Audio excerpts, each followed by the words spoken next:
하나님 말씀은 요한복음 12장 9절부터 19절까지.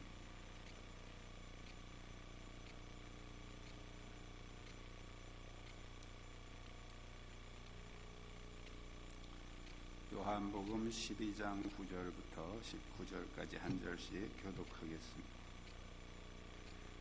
유대인의 큰 무리가 예수께서 여기 계신 줄 알고 오니 이는 예수만 보기 위함이 아니요 죽은 자 가운데서 살리신 나사로도 보려 함이로라.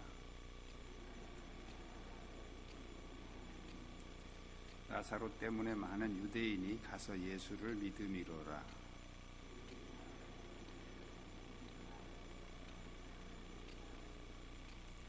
종려나무 가지를 가지고 맞으러 나가 외치되 호산나 찬송하리로다. 주의 이름으로 오시는 이 곧 이스라엘의 왕이시여 하더라. 이는 기록된 바 시온 따라 두려워하지 말라. 보라 너의 왕이 나귀 새끼를 타고 오신다 함과 같더라.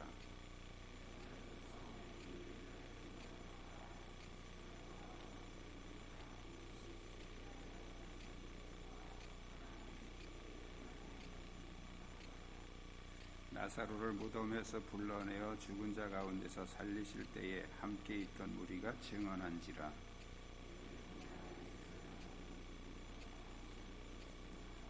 바리새인들이 서로 말하되 볼지어다 너희 하는 일이 쓸데없다. 보라 온 세상이 그를 따르는도다 하니라.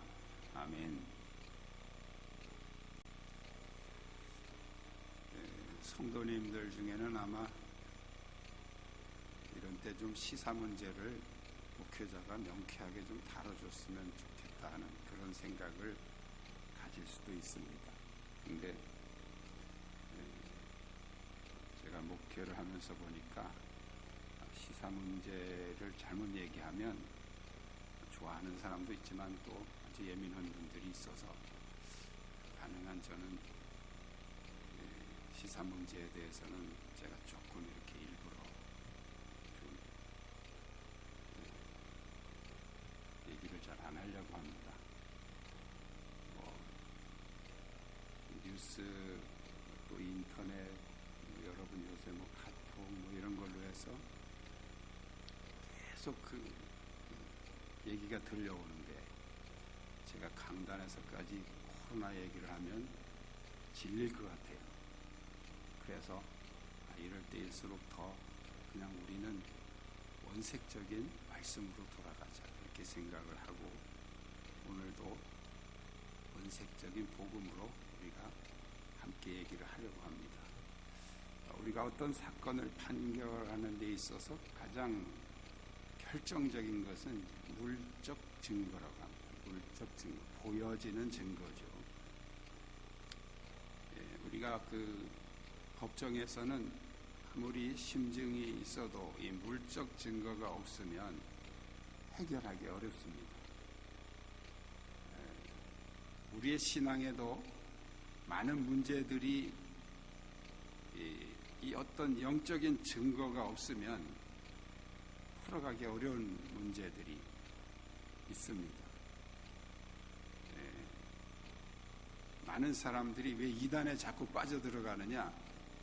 자기 속에 확실한 어떤 표적, 어떤 증거가 없기 때문에 그렇습니다. 이 증거가 있으면 이단이 와서 별소리를 다 해도 흔들리지 않는 거죠. 할렐루야. 우리가 오늘 본문을 통해서 바로 이 표적이라고 하는 것은 우리의 신앙에 어떤 영향을 미치는가 우리가 함께 은혜를 나누기를 원합니다. 한번 따라하겠습니다. 표적은 사탄이 가장 두려워하는 영적인 증거입니다.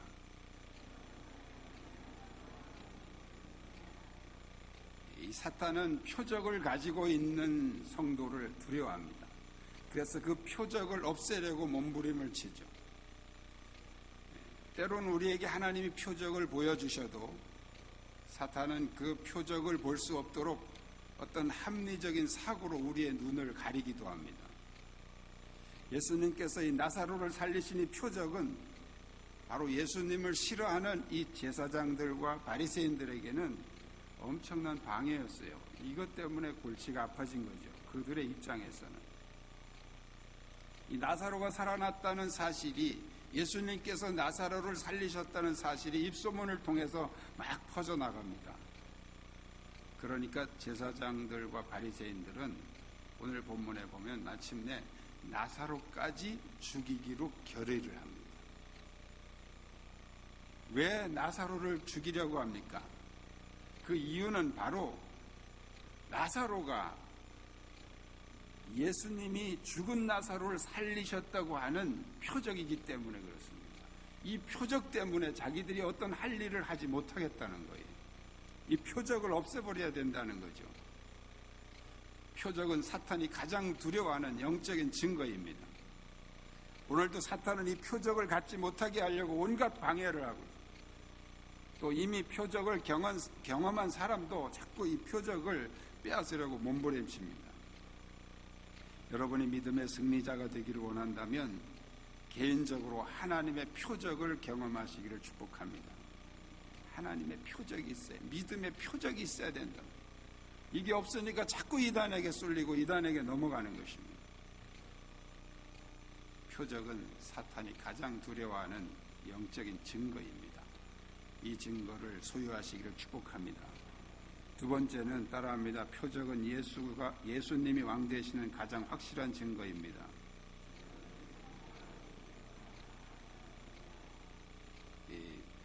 예수님은 세상의 왕이 아닙니다.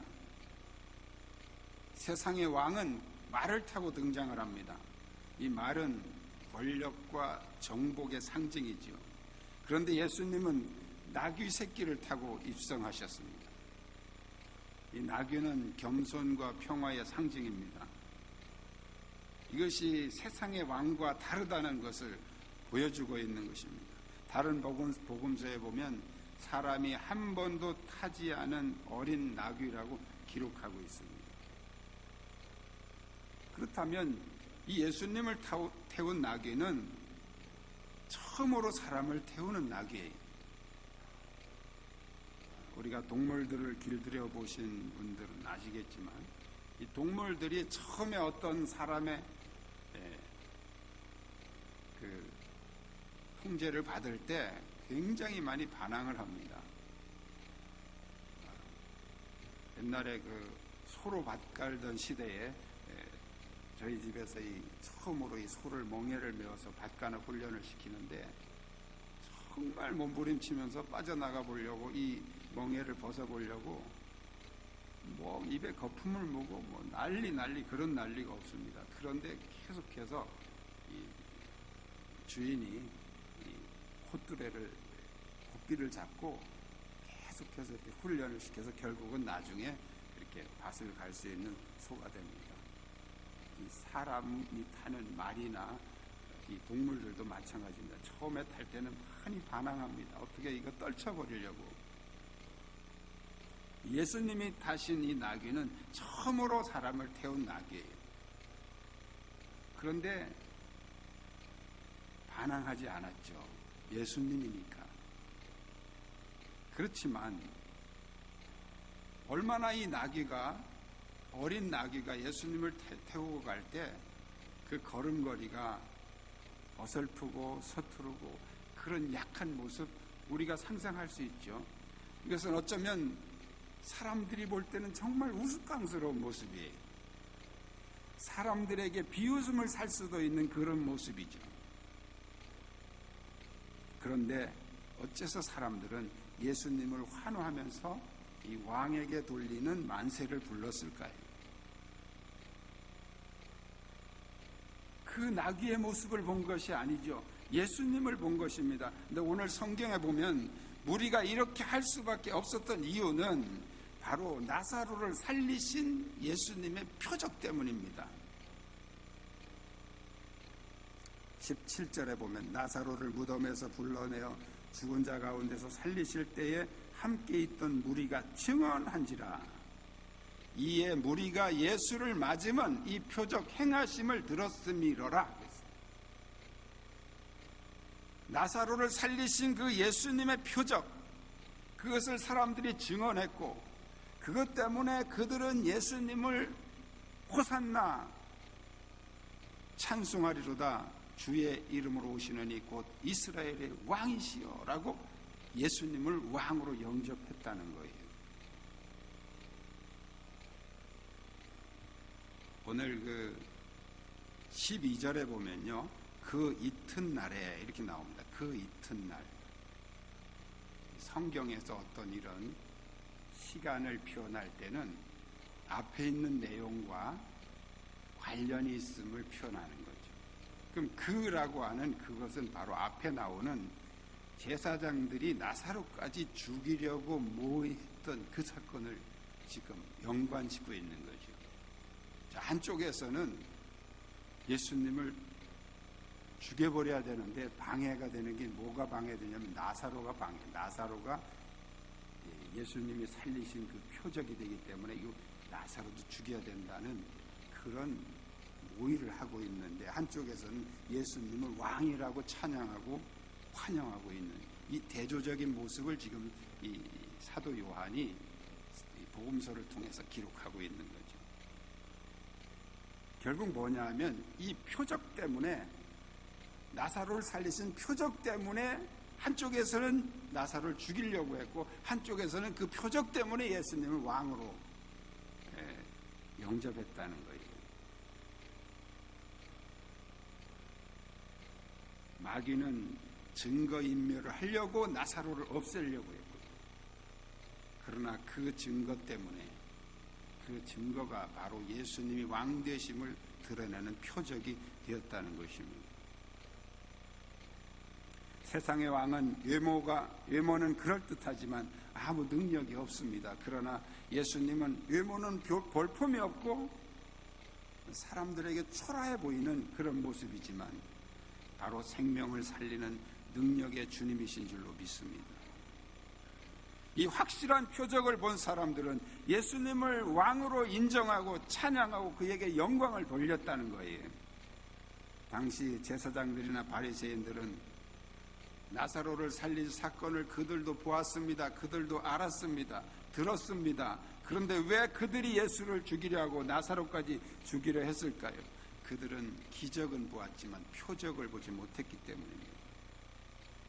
그 사건을 통해서 선포하시는 메시지, 그 사건을 통해서 하나님께서 하시는 그 말씀을 그들이 들을 수 없었고 볼 수 없었기 때문입니다. 저는 요즘에 이 코로나 사건을 통해서 여러 가지 많이 가짜 뉴스도 돌아다니고 이런저런 얘기들이 많이 돌아다닙니다. 특히 이제 신천지 때문이다, 정부 때문이다, 이런 비판들이 많이 나옵니다. 우리 그리스도인들이 이럴 때 어떻게 해야 될까요? 우리 때문입니다. 우리 때문에 하나님이 이 땅을 심판하시는 겁니다. 그게 그리스도인의 자세입니다. 역사적으로 하나님의 백성들이 잘못할 때 하나님이 이 땅에 재앙을 내리셨어요. 그것은 바로 하나님의 백성들을 바로잡기 위한 하나님의 메시지입니다. 우리 이 사건을 보시면 안 됩니다. 이 사건 배후에서 하시는 하나님의 음성을 들어야 됩니다. 그게 하나님의 백성들이 해야 될 일이에요. 오늘 본문의 이 제사장들은 그 사건만 봤지 그 사건을 통해 하시는 하나님의 말씀을 듣지 못했습니다. 예수님의 메시지, 나는 생명의 주 부활의 그리스도라는 이 메시지를 그들은 듣지 못했던 겁니다. 그래서 죽이려고 했다.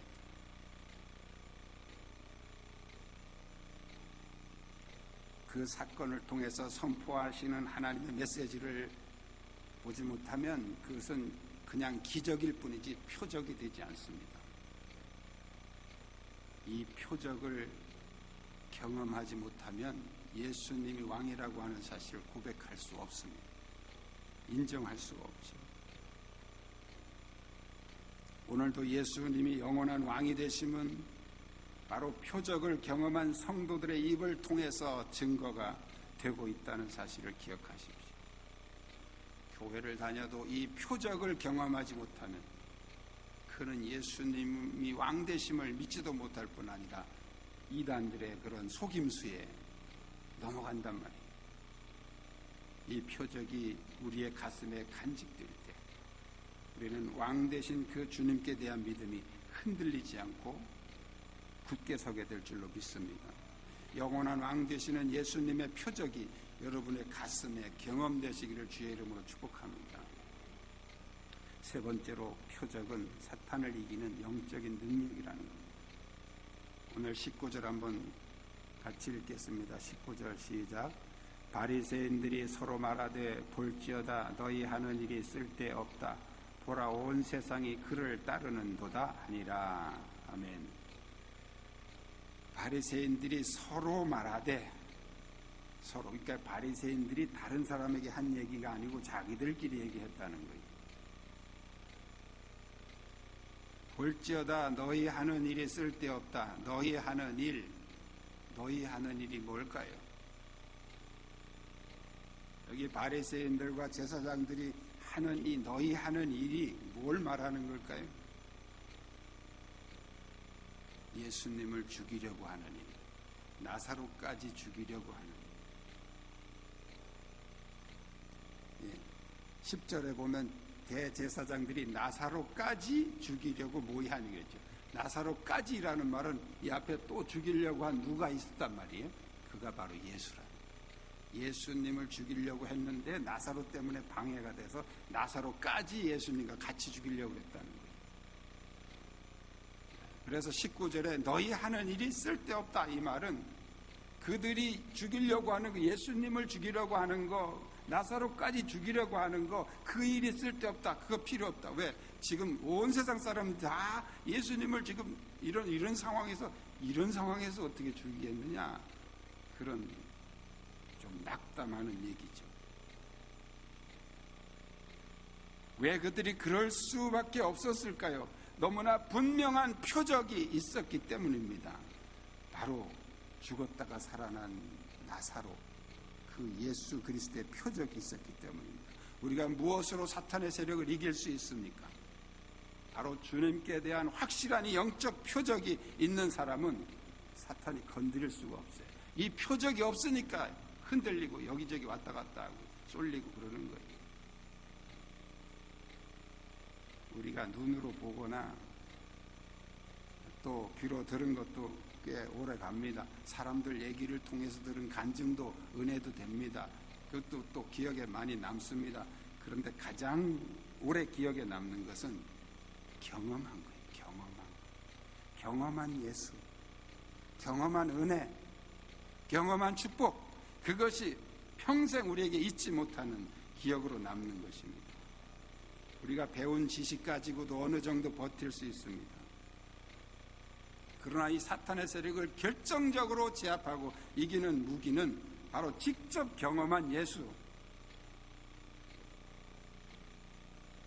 직접 경험한 표적인 줄로 믿습니다.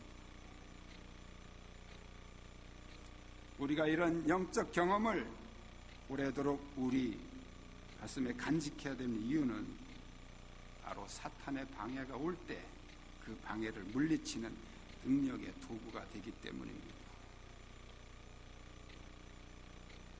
예수님을 3년이나 따라다니면서 그의 가르침을 듣고 배우고 함께 식사하고 함께 잠자고 그렇게 배웠던 그 제자들은 예수님이 십자가에 죽으시고 그때에 사탄이 밀가부르듯이 가지고 놀았어요. 3년이나 따라다녔던 그 예수님을 부인하면서 또 저주하면서 부인하고 또 어떤 친구는 그냥 돈 받고 팔아먹고 이 제자들이 3년이나 따라다니면서 배웠는데 사탄이 밀가부르듯이 가지고 노는 거예요. 그런데 성령을 경험한 제자들은 감당하지 못했습니다. 끌어다가 협박하고 두들겨 패고 감옥에 가둬도 그들은 굴복하지 않았어요. 무엇이 그들을 이렇게 강력한 능력의 도구로 만들었습니까? 바로 그들은 확실한 성령의 표적을 가졌기 때문입니다. 이 성령의 표적을 가지고 있는 사람은 사탄이 절대로 이기지 못합니다. 우리는 영적으로 혼란한 시대를 살고 있습니다. 여러 가지 사탄의 달콤한 유혹과 여러 가지 아주 다양한 방법으로 우리를 향해서 유혹해 오고 있습니다. 우리는 그것이 복음인 줄 알고 들어갔는데 보면 가짜예요. 그런데 이미 들어가면 그 다음엔 그게 복음으로 믿어지는 거예요. 이게 사탄의 속임수예요. 여러분이 신천지나 이단들에 빠진 사람들이 제가 그 간증을 이렇게 들어보니까 왜 멀쩡하게 생겨서 그런 데 가서 이런 거의 다 그 얘기를 한다는 거예요. 그러면서 간증하는 분이 그래요. 원래 멀쩡하게 생긴 사람이 가는 거라고. 바보들이 가는 게 아니고 멀쩡하게 생긴 사람이 가는 거예요.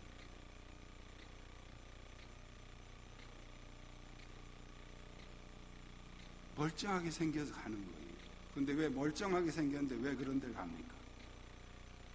표적이 없으니까 그런 거예요. 표적이 없으니까. 이 혼란한 시대에 우리는 믿음을 지키는 확실한 길은 표적이 있어야 돼. 표적.